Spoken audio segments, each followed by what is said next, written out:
Assalamualaikum warahmatullahi wabarakatuh. Alhamdulillahirrabbilalamin. Kita bisa bertemu lagi kali ini dalam belajar geografi. Saya Mujahidin Agus dari Studio 3. Mengharapkan anak-anakku sekalian tetap semangat, semoga tetap sehat, berkarakter, cerdas ki.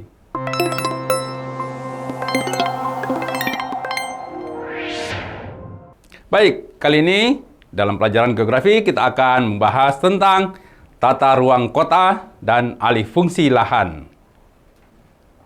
Ya, siap ya? Nah, sebelum kita lanjut, mari kita lihat dulu, amati foto berikut tentang dampak alih fungsi lahan. Ini sebagai materi pengantar. Nah, di foto sebelah sini, anak-anakku sekalian bisa lihat bagaimana kegiatan pembangunan yang dilaksanakan sangat berdekatan atau bersentuhan dengan lahan persawahan. Nah, bagaimana itu bisa terjadi? Lalu di bagian sini, di kota, terdapat lahan atau ruang kota yang longsor. Ya, terjadi lubang besar di sini. Nah, apa kaitannya dengan penataan ruang? Ya, insya Allah kita akan bahas lebih lanjut. Siap ya? Sebelum lebih jauh lagi, Bapak punya pesan. Ruang terbuka hijau merupakan kebutuhan pokok penduduk kota. Mari menjaganya. Oke. Nah, untuk kali ini, tagihan kompetensi yang Bapak harapkan anak-anakku sekalian bisa kuasai, yaitu mudah memahami bacaan atau kasus yang Bapak nanti sajikan. Lalu, bijak menggunakan gawai untuk mengakses informasi. Ya, silakan manfaatkan gawai di tangan anak-anakku sekalian untuk mencari informasi. Selanjutnya, Bapak harapkan anak-anakku sekalian cakap menghitung atau menganalisis data. Karena dalam pelajaran geografi sangat banyak data yang kita butuhkan untuk menganalisis. Berikutnya, kreatif menemukan solusi. Nanti ada beberapa kasus yang Bapak sajikan. Mudah-mudahan anak sekalian bisa melakukan diskusi dan berkolaborasi untuk menghasilkan solusi yang gemilang. Oke, siap ya? Tentang tata ruang.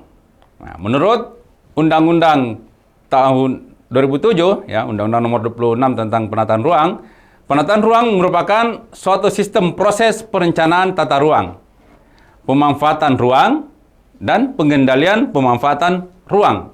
Jadi ada 3 hal ya, yaitu ada proses perencanaan, ya, jadi kota sebelum dibangun atau sebelum ditambahkan fasilitas-fasilitasnya harus melalui proses perencanaan. Berikutnya, pemanfaatan ruang. Nah, ini dalam pelaksanaannya. Jadi, hasil perencanaan itu diterapkan dalam proses pembangunan. Selanjutnya adalah pengendalian pemanfaatan ruang. Oke? Karena ini berkaitan dengan proses pemanfaatan ruang, maka proses selanjutnya adalah pengendalian pemanfaatan ruang. Nah, tentang perencanaan kota dalam hal ini sudah menjadi trending di seluruh dunia bagaimana perencana kota itu melakukan kegiatan aktivitas perencanaan kota secara berkelanjutan. Ya, istilahnya adalah sustainable urban planning. Jadi perencanaan yang dilakukan itu harus berkaitan dengan masa depan, ya, berkelanjutan. Hal-hal apa saja yang berkaitan dengan perencanaan berkelanjutan tersebut? Ya. Yang pertama adalah Blue Green Cities.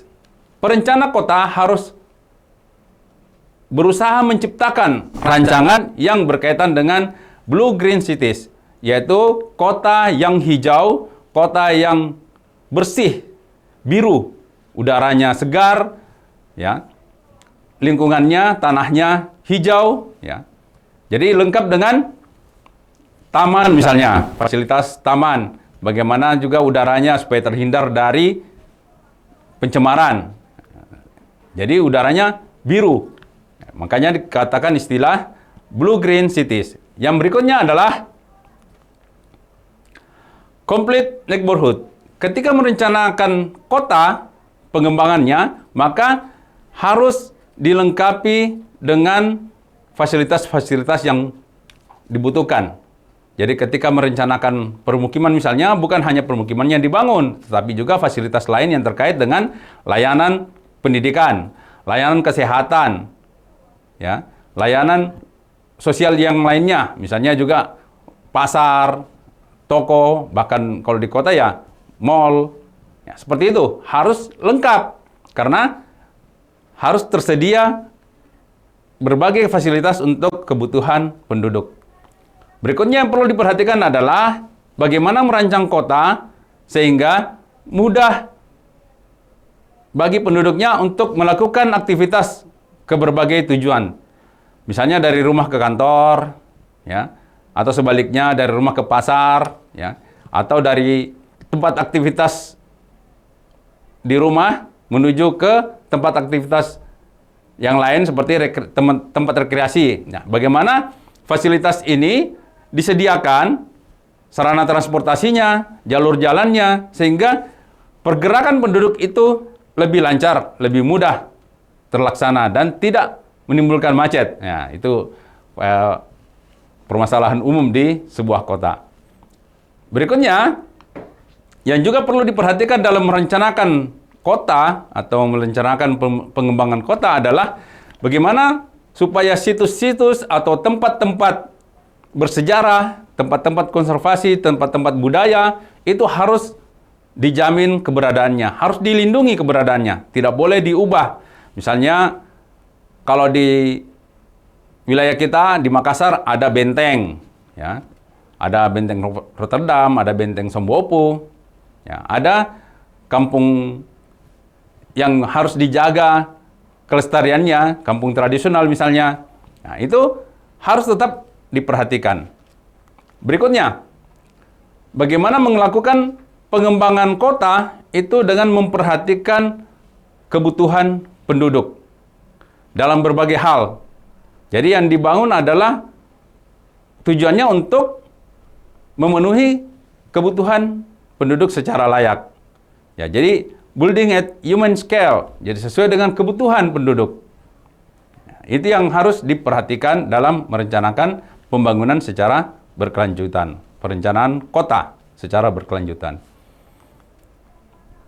Selanjutnya, Urban Development Planning Cycle. Jadi ada semacam siklus ya yang harus dipenuhi, prinsip-prinsip yang harus dipenuhi oleh perencana kota.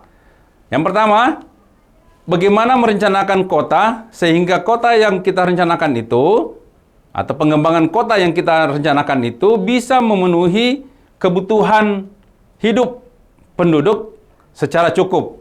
Ya, layanan yang disediakan, misalnya transportasi, sarana transportasi tadi ya, kemudian kegiatan ekonomi itu bisa memberikan layanan yang cukup untuk kebutuhan penduduk sekarang dan juga untuk kebutuhan penduduk yang masa akan datang. Misalnya 5 tahun, 10 tahun, bahkan 50 sampai 100 tahun yang akan datang. Itu harus diperhatikan. Jadi pembangunan yang sekarang dilakukan itu bisa diperkirakan sampai berapa tahun lagi baru bisa diubah karena perubahan komposisi penduduk misalnya atau perubahan kebutuhan penduduk. Jadi harus diperkirakan seperti itu. Kemudian rancangan kota yang dilakukan itu harus bisa mendukung perencanaan dan manajemen atau pengembangan sosial ekonomi. Bagaimana kegiatan atau aktivitas ekonomi masyarakat bisa berkembang, fasilitasnya bagaimana. Itu harus terpenuhi juga. Karena ini adalah jantung kehidupan kota. Bagaimana masyarakat bisa memenuhi kebutuhan hidupnya dengan baik, layanan ekonomi atau sarana-prasarana yang berkaitan dengan produksi dan kegiatan ekonomi itu bisa terpenuhi dengan baik sehingga masyarakat tidak kesusahan untuk memenuhi kebutuhannya. Selanjutnya, juga perlu diperhatikan adalah bagaimana perencanaan kota itu bisa memperkirakan atau bisa mempertimbangkan kapasitas atau daya dukung lingkungan wilayah yang dirancangnya. Ya, bagaimana menjaga lingkungan yang asri, bahkan meningkatkan ya, mutunya, misalnya tentang ruang terbuka hijau atau wilayah yang menjadi tempat perlindungan atau kawasan lindung untuk kepentingan khusus, misalnya ya, jalur hijau, taman, itu harus dipertimbangkan bagaimana kualitasnya, bagaimana kemampuan lingkungan untuk mendukung kebutuhan penduduk secara keseluruhan. Jadi ada 3 hal ini yang harus diperhatikan. Nah, kita langsung membahas tentang rencana detail tata ruang.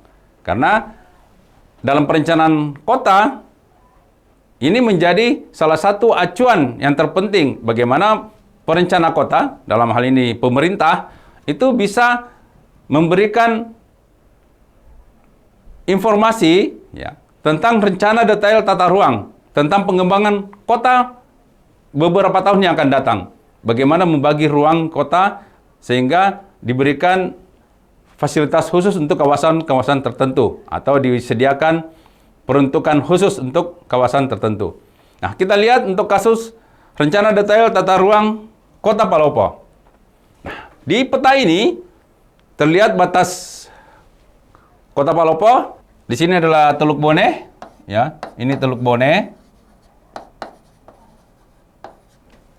Dan ada batas kecamatan, lalu ada batas kelurahan. Nah, jadi warna-warni ini adalah kelurahan yang ada di Kota Palopo.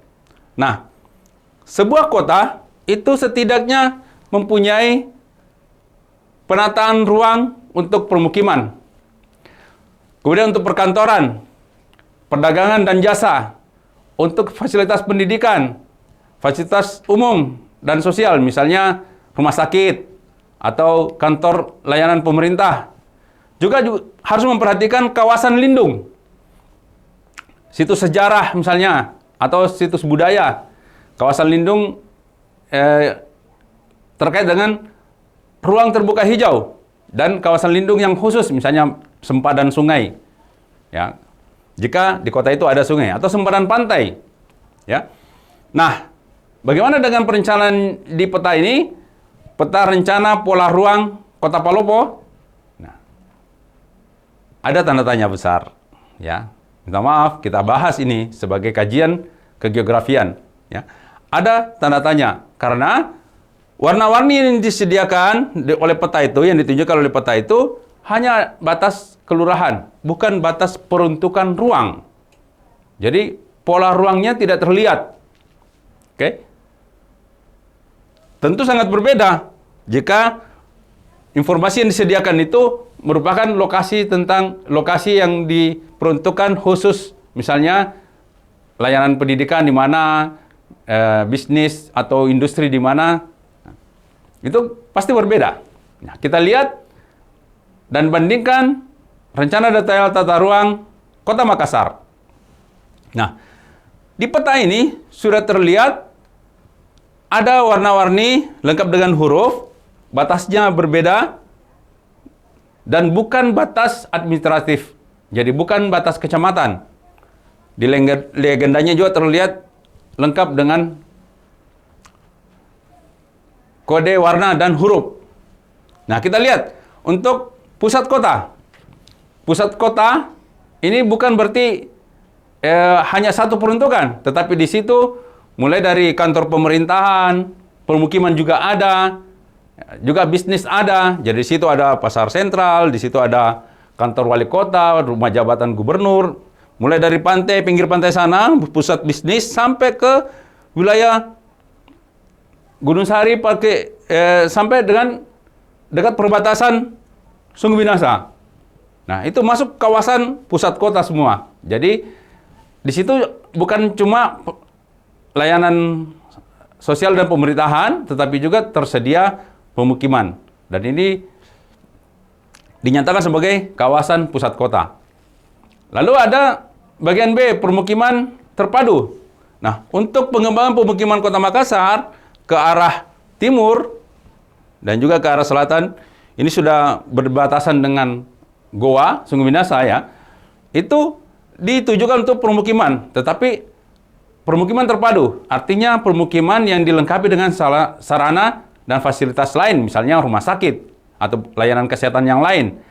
Terus sekolah, ya. Tentu juga ada area bisnis. Ini sudah ditata sedemikian rupa untuk kawasan, misalnya di Minahasa, Upah dan sekitarnya, kemudian sampai ke perbatasan dengan Sungai Minahasa sekitar Samata dan Antang, itu masuk kategori wilayah pemukiman terpadu. Lalu ada kawasan riset dan perguruan tinggi. Ini di sekitar Tamalan Rea. Di situ ada Unhas, ada beberapa perguruan tinggi swasta di situ, ada juga perguruan tinggi negeri yang lainnya. Itu berkaitan dengan kegiatan riset dan perguruan tinggi. Karena riset dan kegiatan riset itu merupakan salah satu kegiatan inti pusat kegiatan inti perguruan tinggi. Oke. Lalu ada kawasan bandara terpadu. Ya, di bandara yang baru ya. Ini sebagian besar masuk wilayah Kota Makassar berbatasan dengan Maros. Di situ ada fasilitas bandara internasional Sultan Hasanuddin. Ya. Tetapi bukan hanya bandara, tentu ada pemukiman. Ada permukiman, ada fasilitas hotel, ada fasilitas bisnis yang lainnya. Makanya dikatakan sebagai kawasan bandara terpadu. Lalu ada industri terpadu. Kawasan industri terpadu, kalau di Makassar kan ada KIMA, ya, kawasan industri Makassar. Nah, ini sekitar Dayak, lewati Dayak ke sana, itu kawasan industri. Lalu di dekatnya, karena berkaitan dengan industri, maka tentu ada pergudangan terpadu, ada kawasan pergudangan terpadu. Ini sekitar jalan tol di sana ya. Itu ada kawasan pergudangan. Tentu di situ juga ada diselingi dengan pemukiman dan fasilitas sosial lainnya. Lalu ada maritim terpadu. Kawasan maritim terpadu di utara Makassar, di Selat Makassar ya. Di sini ada industri kapal. Ya. Jadi ada kawasan industri untuk kemaritiman. Lalu di dekatnya ada pelabuhan terpadu, pelabuhan Pautere misalnya, pelabuhan tradisional, ada pelabuhan Peti Kemas, ada pelabuhan Pelni, dan juga termasuk pelabuhan rakyat yang untuk penyeberangan ke pulau-pulau di sekitar Kota Makassar, misalnya sampai ke Kodingareng atau Baralompo, itu di sekitar Pantai Losari, itu masuk kategori pelabuhan terpadu. Tetapi tentu, sekali lagi, bukan hanya pelabuhan di situ, ada juga pemukiman penduduknya, ada juga fasilitas yang lainnya. Nah, selanjutnya ada kawasan bisnis global terpadu. Ini di kawasan baru yang dikembangkan di sekitar Center Point of Indonesia ya. Nah, itu adalah kawasan bisnis global. Jadi di situ akan dikembangkan perusahaan-perusahaan, ya mungkin termasuk startup misalnya, yang berkaitan dengan bisnis global. Lalu ada bisnis pariwisata terpadu. Ini di sekitar GTC ya. Atau dulu yang paling dikenal di zamannya Bapak dulu waktu masih SMP SMA itu sampai kuliah itu tempat rekreasi pantai Tanjung Bayang misalnya. Dan berikutnya ada kawasan budaya terpadu. Nah, ini yang paling menjadi ikon dulu. Ya. Yaitu Taman Mini Sulawesi Selatan. Jadi di situ ada kawasan yang disediakan untuk kegiatan budaya. Dulu setiap tahun ada pameran besar di situ. Jadi setiap kabupaten kota di Sulawesi Selatan itu membawakan produk-produknya misalnya dan kegiatan budayanya itu untuk dipamerkan di rumah adat mereka masing-masing. Lalu ada bisnis olahraga terpadu. Ini kawasan Barombong. Ya, dulunya ini adalah sawah, sebagian besar sawah, tapi sekarang juga sudah mulai berubah. Sudah mulai banyak beralih fungsi. Di situ ada stadion yang dibangun ya. Lalu jadi diarahkan untuk bisnis olahraga terpadu. Lalu ada kawasan lindung Lakang. Ini di sekitar Sungai Talo. Ya. Itu merupakan daerah atau kawasan lindung untuk kehidupan tradisional desa Makassar. Ya. Ada yang kawasan dilindungi di situ. Jadi tidak boleh diubah. Kalau sudah dikatakan kawasan lindung, maka tidak boleh diubah untuk peruntukan lain. Nah, ini rencana detail tata ruang yang betul-betul membagi kawasan kota dengan peruntukan yang secara umum sesuai dengan kondisi wilayahnya. Oke, kita lanjut. Tentang sasaran perencanaan kota yang berkelanjutan. Ya. Apa saja sasarannya? Ya. Yang menjadi tujuannya? Yaitu yang pertama, beauty, keindahan. Jadi kota harus dirancang secara baik sehingga menghasilkan rancangan yang indah. Jadi pengembangan kota itu harus dirancang dengan betul-betul memperhatikan keindahan dan kecantikan kota. Jadi tidak semrawut, dia harus ditata dengan rapi, dengan baik, bagaimana model gedungnya, bagaimana kawasannya itu tidak bercampur baur, ada antara industri dengan pemukiman misalnya. Makanya harus ada peruntukan ruang khusus sesuai dengan rencana detail tadi. Nah, yang diperhatikan pertama adalah tentang keindahannya, ya, keindahan kota. Lalu juga dipertimbangkan adalah convenience, kenyamanan. Jadi, bagaimana kota dirancang untuk dihuni sehingga penghuninya merasa nyaman, penduduk merasa nyaman hidup di kota, bukan bergelut dengan kemacetan misalnya. Ya, bagaimana hidup nyaman dari satu lokasi ke lokasi yang lainnya itu bisa dilakukan dengan baik. Ya. Terus berikutnya tentang kesehatan. Jadi harus memperhatikan kesehatan. Misalnya terkait dengan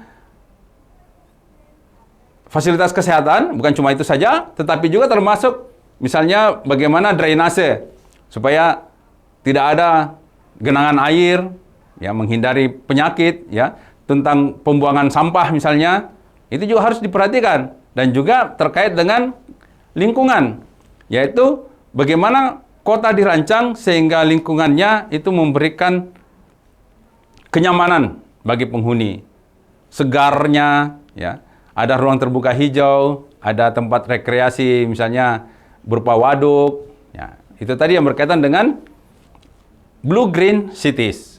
Jadi keempat sasaran ini harus betul-betul menjadi bahan pertimbangan ketika melakukan perencanaan dan pengembangan kota. Kita lanjut. Nah, ini kegiatan yang berkaitan dengan pengontrolan atau pengawasan pelaksanaan pembangunan kota. Jadi ketika sudah direncanakan, lalu dilaksanakan sesuai dengan sasaran tadi, lalu bagaimana supaya bisa terlaksana? Hal-hal apa yang diawasi? Yang pertama adalah bagaimana mengatur bangunan dan penggunaan lahan tentang pembangunan gedung baru. Karena ketika mau membangun gedung, tidak serta-merta langsung dibangun, harus ada tahap-tahap pembangunannya. Maka itu yang diawasi pelaksanaannya. Bagaimana izin mendirikan bangunan, ya. Juga termasuk ketika perluasan bangunannya sudah ada. Bangunannya sudah ada tapi mau diperluas, ya misalnya kalau rumah penduduk, bahkan sampai ke rumah penduduk, ketika mau renovasi rumah itu pun harus melalui izin dari pemerintah, ya. Dalam hal ini biasanya adalah Badan Pertanahan Nasional. Oke? Lalu bagaimana dengan pengubahan peruntukan bangunan dan lahan? Nah, terutama terkait dengan perubahan peruntukan lahan. Karena kota itu berkembang, tentu semakin lama semakin melebar dan bahkan boleh jadi melintasi batas administratif. Sehingga nanti akan ada lahan-lahan di sekitar kota yang beralih fungsi. Yang tadinya bukan kota akan menjadi kota, tadinya sawah akan menjadi pemukiman. Itu sebagai gambarannya. Dan itu harus dalam bentuk pengawasan semua, supaya perencanaan kota yang berlangsung itu terkendali dengan baik. Lalu berikutnya tentang pelestarian bangunan dan lahan khusus. Nah, tadi kita sudah bahas, ada bangunan-bangunan tertentu yang harus dilindungi, ada lahan-lahan khusus yang harus dijaga, tidak boleh dialihfungsikan. Oke, kita akan bahas berikutnya. Nah, sebagai contoh kasus tentang perencanaan, pelaksanaan, dan pengendalian bangunan. ya, tata ruang ya, dalam mendirikan bangunan misalnya. Ya, ini bisa menjadi bahan diskusi buat anak-anakku sekalian. Nah, untuk diskusi ini ada beberapa panduannya. Anak-anakku sekalian, Bapak harap untuk bisa menjawab pertanyaan ini disesuaikan dengan foto yang Bapak akan tampilkan nanti. Kesalahan apa yang ada di foto-foto tersebut? Mengapa itu terjadi? Lalu, ya, bagaimana kejadian itu bisa dicegah untuk di kasus yang lain, dan apa yang bisa dilakukan untuk mengatasi karena sudah terjadi, bagaimana cara memperbaikinya. Silakan nanti kalau waktunya sekarang tidak cukup, anak-anak sekalian bisa diskusi di bawah bimbingan guru pendamping. Nah, apa itu yang bisa kita amati? Nah, silakan perhatikan foto berikut ini. Di sini ada jalanan. Ini lebarnya sekitar 7 meter, terus ada bahu jalan, ya bukan trotoar, lalu ada saluran air, got, lalu ada bangunan, ada pondasi, karena ini bangunan baru. Nah, kita lihat, apa itu? Kita perhatikan ini. Di sini ada patok. Ya, di situ ada patok. Kita lihat. Apa yang tertulis di situ? Dan apa yang menjadi kesalahan dari bangunan itu? Ya, dari pondasi ini. Di sini tertulis GSB. Oke? GSB. Berikutnya untuk kasus kedua. Ini tentang pedestrian, tentang trotoar. Di sini anakku sekalian perhatikan apa ini? Ya, ini yang ada garis memanjang itu, ada dipasang di trotoar. Sama halnya fungsinya dengan ini. Ya, sama fungsinya. Tetapi ada kesalahan. Di sini ada salahnya, di sini juga ada salahnya. Nah, anak-anak sekalian bisa diskusikan apa fungsinya yang Bapak tandai tadi ini, fasilitas tersebut, dan apa salahnya. Ini bisa menjadi bahan diskusi yang seru di kelas Anda. Nah, kita lihat tentang tadi, patok tadi. Patok tadi adalah garis sempadan bangunan. Batas GSB tadi tertulis garis sempadan bangunan. Nah, di beberapa wilayah di kota, terutama, itu biasanya ada papan informasi seperti ini dipasang. Besar-besar. Itu menjelaskan tentang sempadan bangunan atau sempadan jalanan, ya. Misalnya ini diperbesar ke sini ya. Di sini ada as jalan, ya. Jadi kiri kanan ke sana jalanan sampai di sini. Lalu ada garis sempadan jalanan sampai di sini. Jadi kiri kanan sampai di sini ya. Ini merupakan ya ruang milik jalan. Artinya meskipun ini bukan jalanan untuk mobil, tapi itu adalah milik jalan. Kalau untuk dari sini ke sini, itu adalah ruang manfaat jalan, rumaja. Istilahnya ada di sini. Oke? Dan ada garis sempadan bangunan sampai di sini. GSB, ini tadi yang ada patoknya. Nah, ini manfaatnya adalah itu membatasi aktivitas bangunan. Jadi masyarakat tidak boleh membangun di dalam kawasan garis sempadan bangunan, ya. Jadi ini yang menjadi patokan untuk sempadan jalanan. Nanti kita lihat untuk sempadan yang lain ya. Jadi bukan cuma sempadan jalanan. Karena kita bahas untuk kota, maka kita fokus untuk pembahasan di kota. Berkaitan dengan penataan tata ruang kota. Nah, sebenarnya ada beberapa yang termasuk yang bisa menjadi permasalahan. Seperti tadi yang sebentar kita bahas ini adalah untuk di kota ya. Untuk di kota adalah sempadan bangunan, sempadan jalanan. Ini sempadan sungai, salah satu. Ya, karena ketika menata ruang atau ingin mendirikan bangunan, maka harus memperlakukan sempadan jalan atau sempadan bangunan. Karena jalanan itu mempunyai batas yang bisa dimanfaatkan untuk bangunan jalan. Ada ruang manfaat jalan, ada ruang milik jalan, ada ruang pengawasan jalan. Seperti di slide sebelumnya tadi. Nah, kita bahas dulu salah satunya ini adalah tentang sempadan sungai.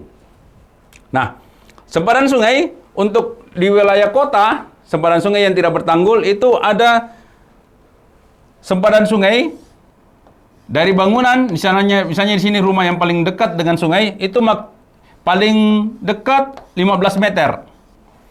15 meter. Di sini juga kiri kanan ya, 15 meter. Nah, ini bisa menjadi salah satu permasalahan utama yang dihadapi perencana kota. Karena sudah banyak kota yang berkembang, yang ada sungainya misalnya di pinggir sungai, dan itu sudah bukan lagi tidak mentaati lagi batas sempadan. Nah, namun umumnya di kota itu sudah ada tanggul kiri kanan sungai, maka batas sempadan sungai ini bisa berkurang. Misalnya kalau ada tanggulnya, terus biasanya di tanggul itu ada jalanan, dan sempadan sungainya itu hanya sekitar 3 atau sampai 5 meter dari pinggir sungai, pinggir tanggul. Itu batas sempadannya. Kalau yang 15 meter ini, batas sempadan yang sungai tidak bertanggul. Oke. Lalu berikutnya, ada sempadan pantai. Ya, ada sempadan pantai. Untuk wilayah pantai, sempadannya adalah 100 meter. Jadi, bangunan terdekat dari pantai saat air laut pasang, itu paling dekat 100 meter. Itu sempadannya. Nah, untuk wilayah pedesaan, yang ada sungainya, sempadan sungai juga 100 meter kiri kanan. Tapi karena kita bahas untuk kota, maka ini yang kita pakai. 15 meter paling dekat antara sungai dengan bangunan. Itu sempadan. Dan ini banyak sekali menjadi hambatan untuk menjawab tadi pertanyaan. Salah satunya dari tentang sempadan, penetapan sempadan sungai, sempadan bangunan ya. Bahkan sempadan bangunan itu kalau di kota, setiap bangunan harus ada batas jarak antar bangunan yang lain. Terutama bangunan yang berlantai atas gitu ya. Misalnya lantai 3, itu berapa jaraknya sempadan bangunannya, lantai 10 berapa, itu ada semua ketentuannya. Nah, itu yang menjadi salah satu permasalahan tata ruang. Karena banyak yang tidak mentaati, ya, banyak tidak dilaksanakan dengan baik. Oke? Berikutnya kita lanjut. Bagaimana dengan alih fungsi lahan kota? Nah, ini untuk menjawab pertanyaan juga dari SMA 18. Salah satu permasalahan yang dihadapi baik di kota maupun di desa, ya, ini adalah alih fungsi lahan. Nah, karena kita membahas kota, maka alih fungsi lahan kota yang kita fokus, penyebabnya terjadinya adalah karena kelangkaan sumber daya lahan dan sumber daya air. Karena kota berkembang, ya, ruangnya sangat terbatas, maka pasti dia akan berkembang melebar hingga mengambil wilayah lain, wilayah bukan kota, di pinggiran kota akan berubah menjadi kota. Jadi tadinya yang bukan tanah, bukan peruntukan kota, berubah menjadi kota. Misalnya, sawah menjadi pemukiman. Nanti akan ada contohnya. Penyebab yang lainnya adalah karena dinamika pembangunan. Karena pembangunan itu pasti memang berkembang seiring dengan kebutuhan manusia, seiring dengan jumlah penduduk yang berkembang. Jadi makin banyak jumlah penduduk, makin tinggi dinamika pembangunan, makin banyak yang dibutuhkan sarana prasarana, maka tentu luas kota akan makin berkembang. Dan ini berakibat terhadap alih fungsi lahan kota. Jadi ini menjadi permasalahan kedua dalam perencanaan kota. Oke. Nah, kita lanjut lagi. Apakah pembangunan membangun yang melewati GSB dapat dikenai sanksi? Betul.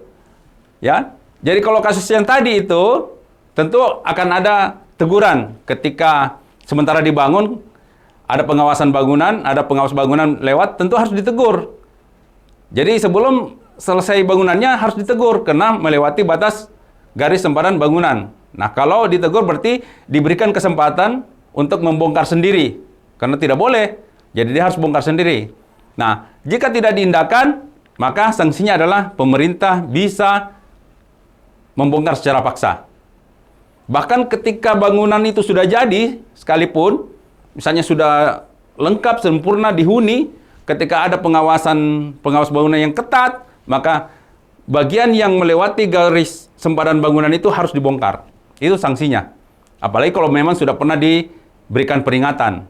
Itu harus diberikan sanksi. Makanya sebelum selesai bangunan itu, seharusnya pengawasan bangunan itu harus aktif. Sehingga tidak banyak merugikan penduduk. Tetapi sebenarnya kalau ada pelanggaran seperti itu, yang keliru ya ada penduduknya, penghuni yang mempunyai bangunan. Ya, karena apalagi nyata-nyata di situ ada patok garis sempadan bangunannya, ada patok GSB-nya. Dia membangun di wilayah GSB. Ya, berarti boleh jadi banyak permasalahannya. Mungkin dia tidak tahu apa itu patok itu, apa fungsinya patok itu. Atau kalau dia tahu tapi dia tetap langgar, berarti itu sudah sanksinya harus berat gitu. Dan di beberapa kasus, baik di Makassar maupun di Palopo, yang Bapak ketahui itu banyak bangunan yang sudah dibongkar sebagian karena melanggar garis sempadan bangunan. Itu sanksinya. Oke, kita lanjut ya. Kita bandingkan antara peta penggunaan lahan Makassar tahun 2011, ini 2011 dengan 2019.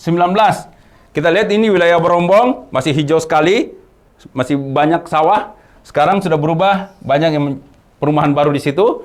Terus di wilayah sekitar perbatasan Sungai Minasa, Samata, Minasa Upa, di sini sudah banyak juga berubah.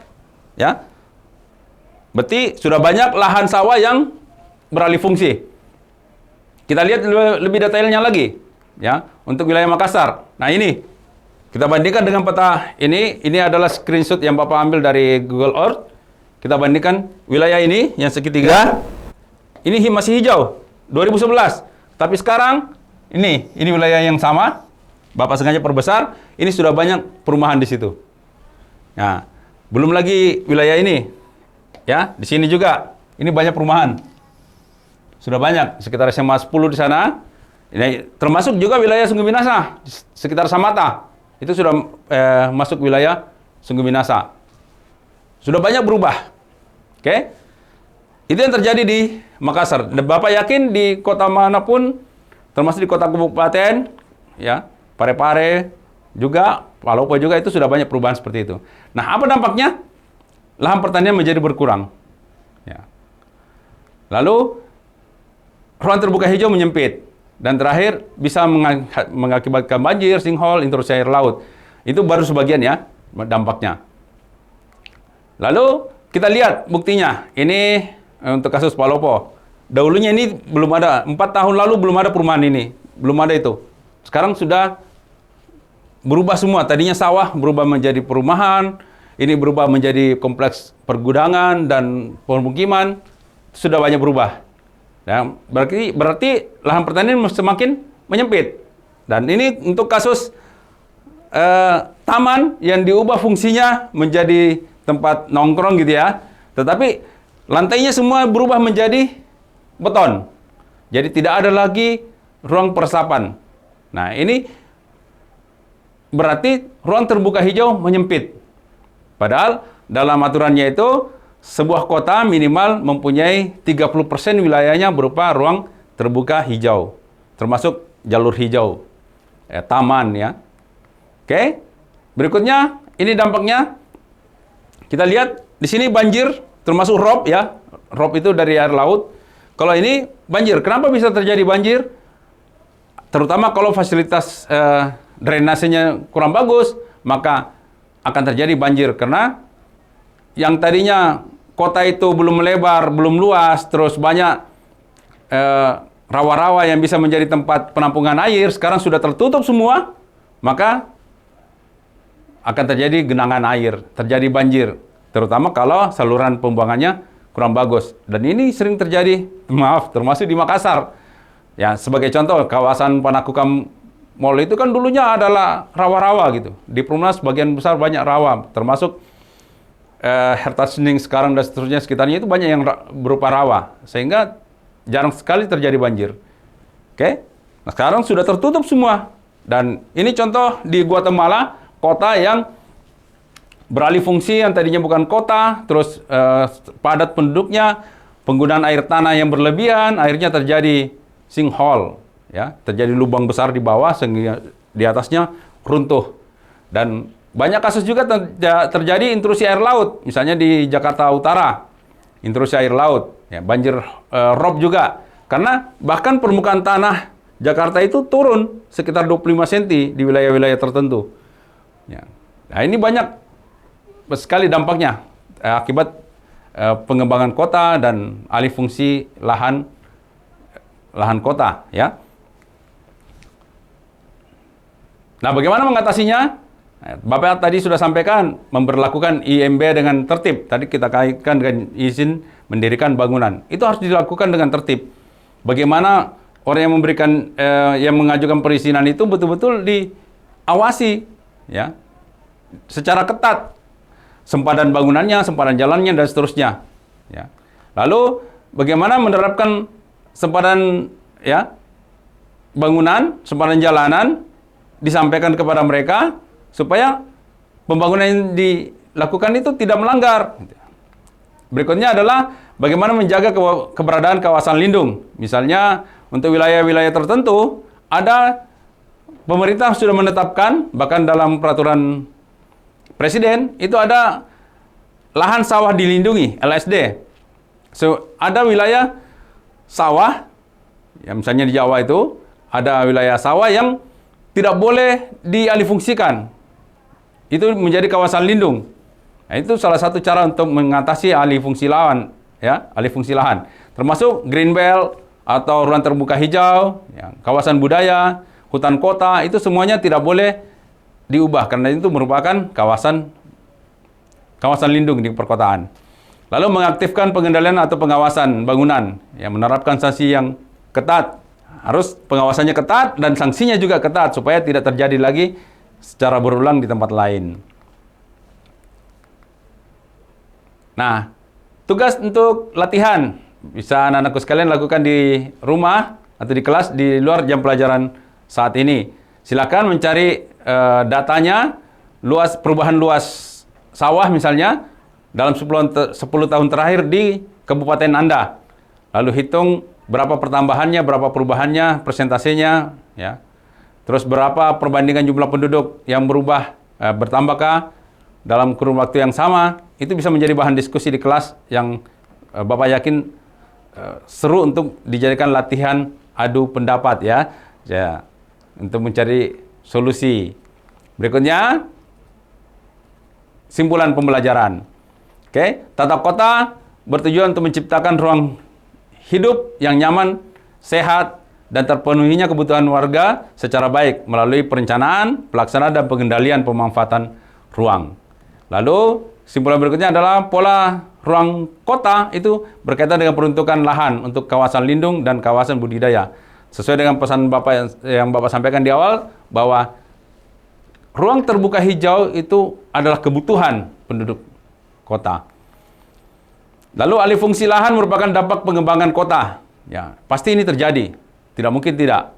Tetapi harus tetap dalam kendali pemerintah supaya tidak berlebihan, ya, dan tidak berdampak negatif. Lalu alih fungsi lahan seperti yang kita tadi bahas, contoh-contohnya bisa menghasilkan sering terjadi banjir, sinkhole, intrusi air laut, dan lain-lain. Nah, untuk contoh soal terkait dengan luas lahan sawah yang berubah di Indonesia berdasarkan grafik di atas, ya, berdasarkan grafik di atas. Silakan jawab pertanyaan grafik diagram batang, ya, diagram batang, ya. Berapa persenkah luas sawah yang berkurang dari tahun 2013 sampai 2018? Berapa persen berkurangnya? Lalu yang kedua, berapa hektar rata-rata berkurangnya dari tahun ke tahun? Ya, silakan bisa didiskusikan sesuai dengan data yang ada di diagram batang tersebut. Ya, mudah-mudahan bisa memberikan inspirasi, mudah-mudahan bisa memberikan pengetahuan dan pengalaman yang baru buat anak-anak sekalian. Dan jika ada salah, Bapak minta maaf. Mudah-mudahan semuanya bisa memberikan manfaat buat kita. Tetap sehat dan semangat dan berkarakter cerdas. Dari Bapak cukup sekian. Assalamualaikum warahmatullahi wabarakatuh.